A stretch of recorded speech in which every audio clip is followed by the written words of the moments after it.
आगा जी 28 वाला मैच जीतना है। फिर हमको याद आए मनोज वाजपेयी और उनके वो पुण्य पावन से शब्द गैंग्स ऑफ वासेपुर के। हाँ जी, ने को ये भाषा मर्यादित है, लेकिन पाकिस्तान की जहां बात आती है वहां मर्यादा को उठा के हम जेब में रख देते हैं और कहते हैं पाकिस्तान की ऐसी की तैसी, ऐसी की तैसी, क्योंकि पाकिस्तान ने नीचता की पराकाष्ठा को पार कर दिया था और इंडिया ने पाकिस्तान को उसी की भाषा में जवाब दिया। सच कहें तो इंडिया वर्सेस पाकिस्तान होना नहीं चाहिए था। दुर्भाग्यपूर्ण था कि यह मैच देखना पड़ा, खेलना पड़ा, लेकिन जब खेलना शुरू हो गया तब बात हिंदुस्तान की आन मान शान की थी। और खासतौर पर अगर पाकिस्तान फाइनल जीत जाता तो भाई साहब जितनी जंग उन्होंने हारी है उस सारी जंग को भी वो कहते देखो जी हम जीते थे, हम जीते थे, हमारे पापा कह के गए थे कि हम जीते थे, अब हम जीत कर आए हैं, क्योंकि ये वाला सबूत कैमरे पर था। लेकिन वो जो हारिस रऊफ ने प्लेन उड़ाने की कोशिश की थी, जिसको बुमराह ने आज किया डंडा उखाड़ कर, और फिर तिलक वर्मा ने, हाँ वही जो अर्शदीप पिछले मैच में कह के गए थे वो इस बार वर्मा जी के लड़के ने कर दिया। कमाल का मैच था यार, अद्भुत, अविश्वसनीय, अवर्णनीय, कल्पनीय, दुखद था मैच। 3-3 बार पाकिस्तान के साथ देखना पड़ा, खेलना पड़ा, लेकिन जब खेला तो पाकिस्तान को उसकी औकात फिर इंडिया ने दिखा दी। 20 पर 3 से 147 चेस कर दिया गया और यह मैच इतिहास के पन्नों में स्वर्णिम अक्षरों में लिख दिया जाएगा, क्योंकि भारत ने पाकिस्तान को उसकी हैसियत दिखाने के लिए कोई कसर नहीं छोड़ी थी।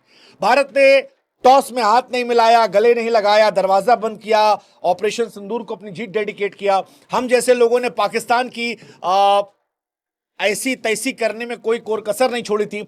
ऐसे में डर इस बात का था कहीं पाकिस्तान गलती से कुछ ना कर ले जाए। और सच कहें तो थोड़ी देर के लिए वो जो शास्त्री का डायलॉग है कि यहां तक डर आया था, लेकिन डर आने के बाद उस डर को तिलक वर्मा ने निकाला और भारत ने 9th एशिया कप का टाइटल जो है वो जीत लिया। 9th, पाकिस्तान 8वीं बार लगातार 2022 के बाद हार चुका है। और आज शर्मा जी का दिन नहीं था, आज वर्मा जी का दिन था। व्हाट अ प्लेयर यार, व्हाट अ प्लेयर। पहले ऑपरेशन सिंदूर और अब तिलक, पहले सिंदूर अब तिलक, तीसरी बार। कमाल है यार, कमाल है। आप शेरो शायरी राइमिंग जितनी है वो करते रहिए, लेकिन वो जो सुकून है 28 तारीख को आगा जी, वो वाला सुकून अब हमारे पास है। Tilak Varma, what a man यार, व्हाट अ मैन यार। मतलब जब इंडिया का स्कोर 20 पर 3 था, and trust me, I am highly disappointed with our captain Surya Kumar Yadav, I am highly disappointed with our opener Shubman Gill. मतलब सच कहें तो बड़े मैचेस में जो भरोसा होता है ना मुझे शुभमन पे था, ना मुझे सूर्य कुमार यादव पर था, इन दोनों पर नहीं था मुझे। हम अपनी टीम में बात कर रहे थे, बार बार कह रहा था कि अगर शर्मा जी का लड़का नहीं चला तो नीचे वर्मा जी का लड़का वो कर सकता है, रिंकू कर सकते हैं। रिंकू सिंह पर फिर भी मुझे एतबार था, वो कर सकते हैं। संजू सैमसन, शिवम दुबे ने जो कैमियो खेला वो कमाल था। लेकिन टॉप ऑर्डर में दो बड़े खिलाड़ी, बड़े नाम जो रोहित और विराट जैसे खिलाड़ियों को रिप्लेस कर रहे हैं। इतने सारे मैचेस हो गए हैं और शुभमन और सूर्या बड़े हर मैचेस में फ्लॉप हुए हैं। T20 world cup, ODI world cup, फिर T20 वर्ल्ड कप, WTC, कहीं चले ही नहीं है। एंड दैट डिफाइंस कि यार अगर महान खिलाड़ी बनना है तो बड़े मौके पर चौका मारना पड़ेगा, जैसे तिलक वर्मा ने मारा। 20 रन पर 3 विकेट, 147 चेस करना था, 19.4 में उन्होंने खत्म कर दिया। और खत्म किसके साथ किया? उस हारिस रऊफ की बेइज्जती करके जिसने भारतीय फौज की बेइज्जती करनी शुरू की थी। ये टूर्नामेंट तब तक बॉयकॉट था, तब तक इससे दूरियां बनी थी जब तक ये ऑर्डिनरी क्रिकेट मैच था। फिर एक लम्हा आया जहां पर क्रिकेट मैच से आगे इंडिया वर्सेस पाकिस्तान वॉर जैसा हो गया।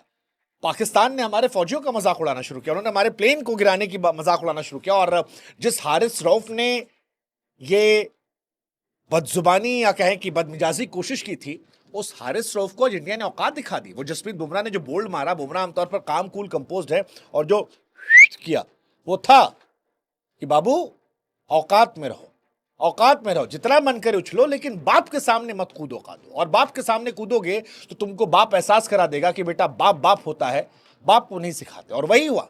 हारिस रऊफ 3 ओवर 4 गेंद में 50 रन ठुके, 50 रन।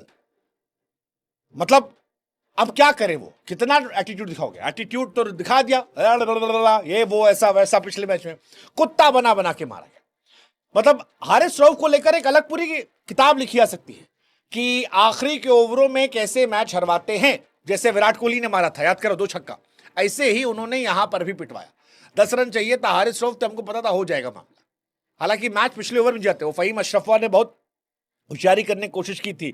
दुबे जी ने छक्का ही मार दिया था, ऑलमोस्ट चला गया था, हमको लगा दुबे जी आज दिल लेकर चले गए, लेकिन दुबे जी आउट हो गए। बट जाने के पहले दुबे और संजू ने ठीक ठाक खेल दिया था और अब इंडिया जीत गई है। मोदी जी ने भी कहा कि ऑपरेशन सिंदूर जो है क्रिकेट की फील्ड पर जारी है। अब मोदी जी कह दे रहे हैं, हालांकि सरकार से फिर मेरा भी मानना है सरकार को नहीं करवाना चाहिए था इंडिया वर्सेस पाकिस्तान। ये पैसा के लिए जो करवाया गया ये नहीं होना चाहिए था, लेकिन फिर वही है कि जब हुआ, बॉयकॉट हुआ, हाथ नहीं मिलाया गया, फौज आया, आपका घुसाया गया, तो फिर वहां से आपके लिए ये पैट्रियटिज्म की बात आ गई और आपको कीचड़ में उछलकर पाकिस्तान को ठोकना था। और हमने आज ठोका, हमने ठोका, विधिवत ठोका। और तिलक वर्मा, सच कहूं तो ये पारी जो है ये ऐतिहासिक है। तिलक वर्मा का एक स्टैट बड़ा देख रहा था मैं, 30 मैच में 962 रन है, 53 का बैटिंग एवरेज है, 149 का स्ट्राइक रेट है, 4 उनके अर्धशतक हैं और 2 शतक है। That defines the madness of this young kid Tilak Varma. मतलब आप सबको भरोसा था कि अगर इंडिया ने पाकिस्तान को चेस करते हुए T20 में 9 के 9 मैच हराए, ये भी अपने आप में कमाल। हालांकि पाकिस्तान ने ठीक खेला था आज एक पल को लगा कि शायद पाकिस्तान जो है वो हमसे ज्यादा मोटिवेटेड है। 12 ओवर में 113 रन हो गया था, उस टाइम हालत टाइट थी हमारी। मतलब हम सच कहें तो मैच देखने, एक तरफ गाली निकल रही थी मुझसे कि मैच क्यों हो रहा है, लेकिन जब हो रहा था तो फिर लग रहा था कि यार हार ना जाए यार, क्योंकि हमको रोज जीतना है, हमको हर युद्ध में पाकिस्तान को हराना है। हमने 47 से पाकिस्तान को हराया, हमने 65 में हराया, 71 में हराया, हमने उनको 99 में हराया, उसके बाद फिर अभी पीटा। लेकिन पाकिस्तान को एक एज चाहिए, एक एज चाहिए और वो छाती पीट पीट के भैया हम हैं, हम हमारे बाप दादा कहते हम हैं। हमें हर बार जीतना पड़ेगा वो नॉर्मल बनाए रखने के लिए कि देखो बाप हम हैं, तुम बेटे हो, औकात में रहो। और